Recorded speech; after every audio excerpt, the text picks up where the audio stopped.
Hello and welcome to the Items and Abilities Guide. In this video we're going to look at Genji's Cocoon. So what it does, has cooldown 9 seconds, goes on for 2 seconds, range F6, whatever that means.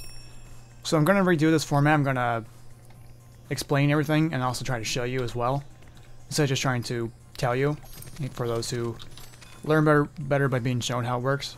So Cocoon, in a nutshell, works like this.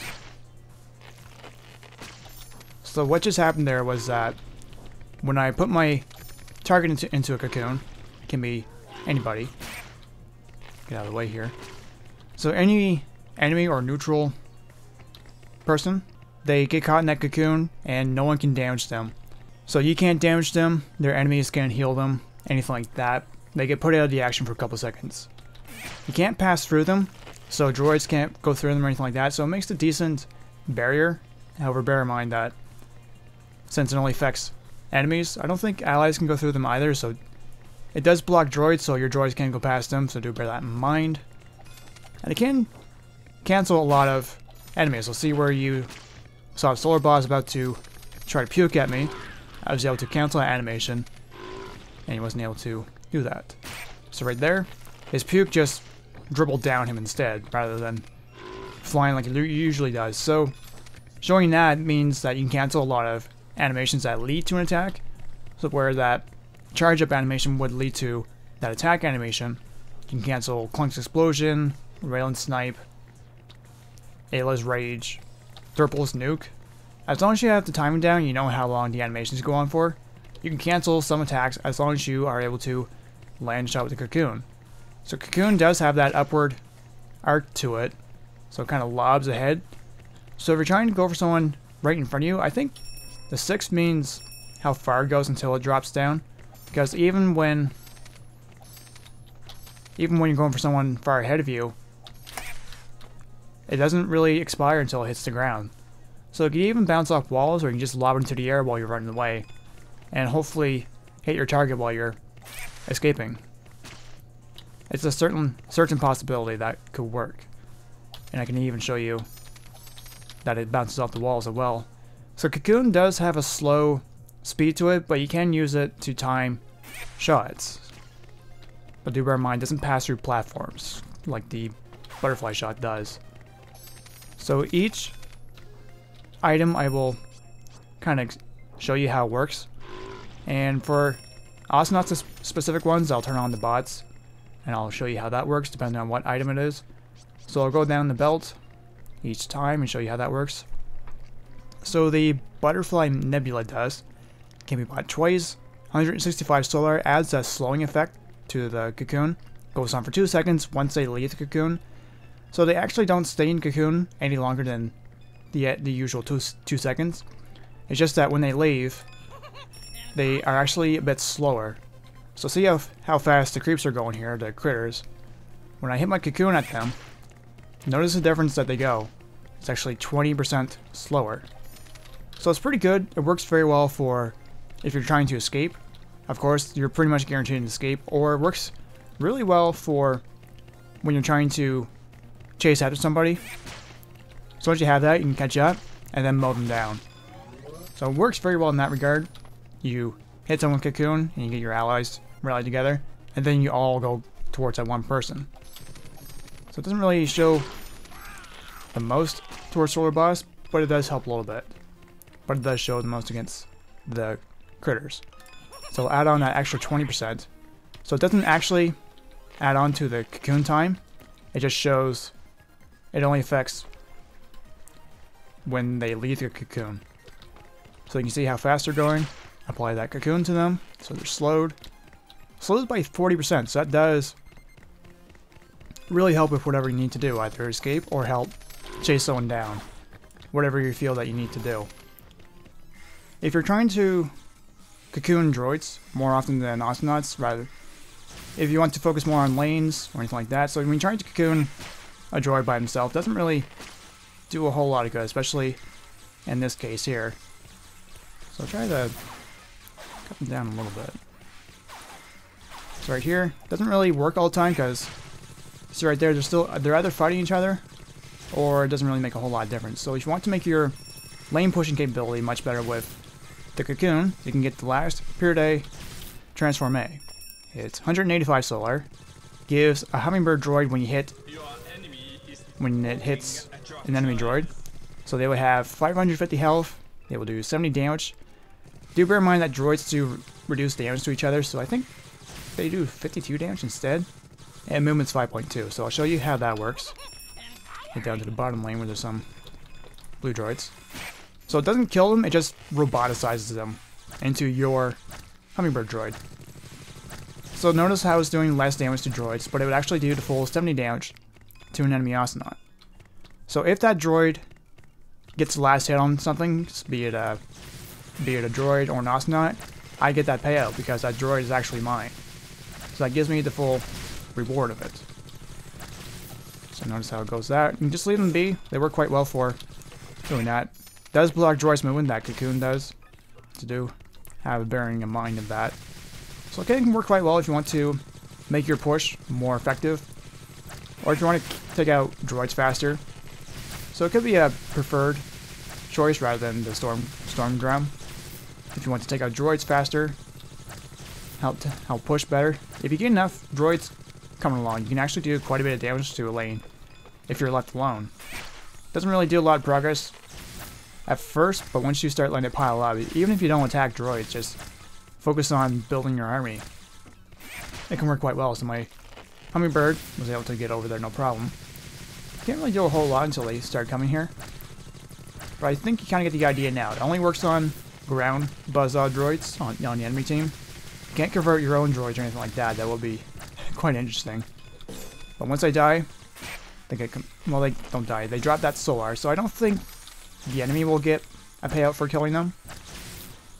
But there's a kind of a bit of a bug in 2.7. They kind of spawn underneath a platform. I do think that's being worked on. So it's not perfect, but it works very well if you want to focus more on pushing lanes than trying to kill enemy Awesomenauts, whatever you wish to prefer. Okay, we're looking at the Jacker eggs. Can be bought twice, 175 solar each time.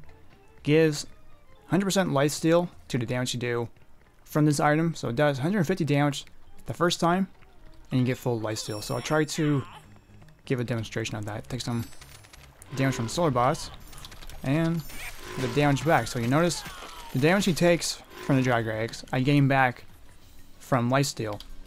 And the interesting thing I like about it is that even if you kill somebody partway through, you still get that full lifesteal, it seems. It's a little hard to show when it does 150 damage and the critters have 130 damage, something like that. So you do get a little bit, almost a bar of health back.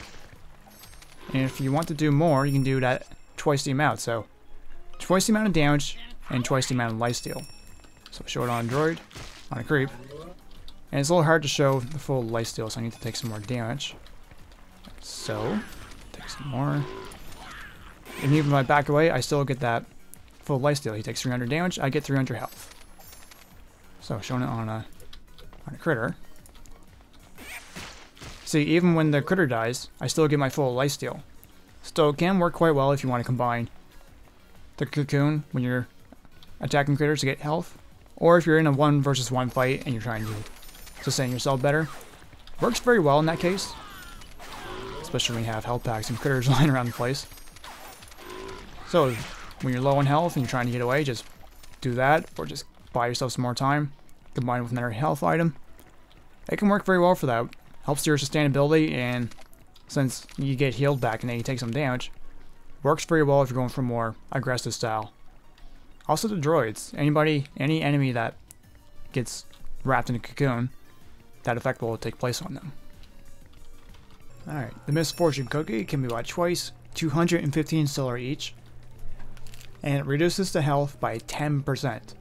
So you have to bear in mind this doesn't reduce calculating from the maximum health.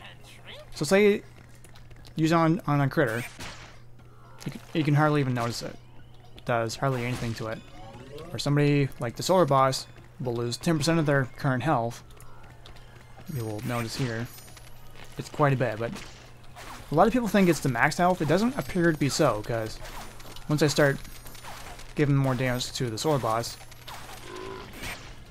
It doesn't appear to be as much. It seems to be 10% of what he had when he was in that cocoon. So the more health someone has, because even then, he should be dead calculating from the first time, but he seems to only take 10% of what his current health is, not what his max health is. Even when I have him down that far, it doesn't appear to kill him. Only a tenth of what it is.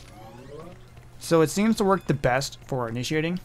When you're getting the first hit on somebody, going after a tank, for example, works the very best there, but don't count on getting any kills that way, because it's only going to get a tenth of their current health. So even if they have 100 health left, it's only going to do 50 damage to them. Do bear that in mind. Even when I do give them that, that's quite a bit. 10% of what their current health is, not what the max health is. Even if I do it again, 20%. Again, still nearly noticeable on the critters, but almost nothing. So on the weaker characters, the less effective it will be, but the more powerful they are, the more health they have, the more effective it will be. The same when I do 20%, that's quite a dip. That's damage I didn't have to pelt away at them doing. That's automatic, and I can even take a break if I want to. Try not to get hit by the barf. So even then. And as I talked about before, it seems to calculate only what their current health is, not what the max health. So where it's doing 20% of their health, even then, you should have been dead, but it only calculates that current health. Even when I have them that close, it will only do 20%. As you can see, barely did anything. So don't count on getting the last hit, as I said. Use it for doing the initiating attack. Do that 10 or 20% of their current health, and then start dealing your attacks to them, either you and or your allies as well. So that seems to be what it works best for. Alright, the prefab cocoons, 190 solar, give it about twice. This will make 250 damage and an explosion. So what I mean by that explosion, when you hit an enemy or a target who can be applied to, it makes this ring, and anybody who is inside that ring will take damage. So you may have noticed that the person, well, the droid that was in the cocoon, did not take any damage. So it seems to go off at the very same time that the person leaves the cocoon. So the person inside there won't take any damage. It seems to work better for getting people away from an area. Area denial, getting them away from your turret, for example. It can work for singling out somebody. Say if there's a clunk in a Voltar. If you're trying to get a clunk away from a Voltar, either cocoon the clunk, so the Voltar has to get away from that explosion, or he will take that 250 damage. So it can work quite well to kind of clear the way and then do some damage to one target. If you're having trouble trying to take down the one person who is a high priority, for example, the healer can especially be one. So as long as they're in that ring, they will take damage, but it can persuade some people to back off and get away from their ally or droid. So it does work for many people. As you can see, that 500 damage there. So yeah, it can work for clearing out droids, either for getting last hit on somebody who is stunned or silenced, anything like that. But I've seen it work the best for either clearing the way, say if there's enemies charging this area, playing a cocoon on droids who's pushing here, and hopefully some Awesomenauts will back off and give you time to recuperate and charge back. So even here, when there's a couple droids there, they each take 500 damage, so half their health is gone just from that. So that's what seems to work very well for if you want to get some room so you take down one person.